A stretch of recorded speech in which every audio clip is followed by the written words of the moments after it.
কোথায় পরে নামাজে দাঁড়াইছে ভালো মাশাআল্লাহ, কিন্তু সূরা ফাতিহা শেষ করে শুরু করছে সূরা ইখলাস। সূরা ইখলাস 3 বার পড়লে কয় খতম কোরআন শরীফের সওয়াব হয়? 1 খতম কোরআনের পড়ার সওয়াব হয়।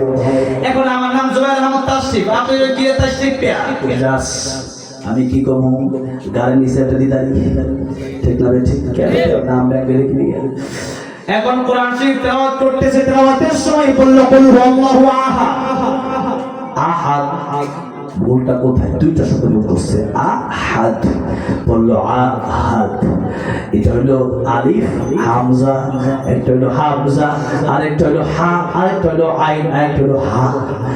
এখন এই যে ভুল করছে সে জানে না, এখন এই দুইটা অক্ষর ভুল করার কারণে তার কত বড় ভুল হয়েছে। আমি নামাজ ছেড়ে দিলাম। ভুলটা কোথায়? ভুলটা হইল আহাদ শব্দের অর্থ হলো একক, আল্লাহ একজন, আল্লাহর কোনো শরীক নাই। আর আহাদুন শব্দের অর্থ হচ্ছে ওয়াদা, আল্লাহ ওয়াদা। এটা অর্থ হইল কোন? আমি যদি ওয়াজ করি উল্টা পাল্টা তাহলে হইব না কি? এখন আল্লাহর কোরআনে আল্লাহ দিলেন এক কথা, এটা আপনি বললেন আরেক কথা।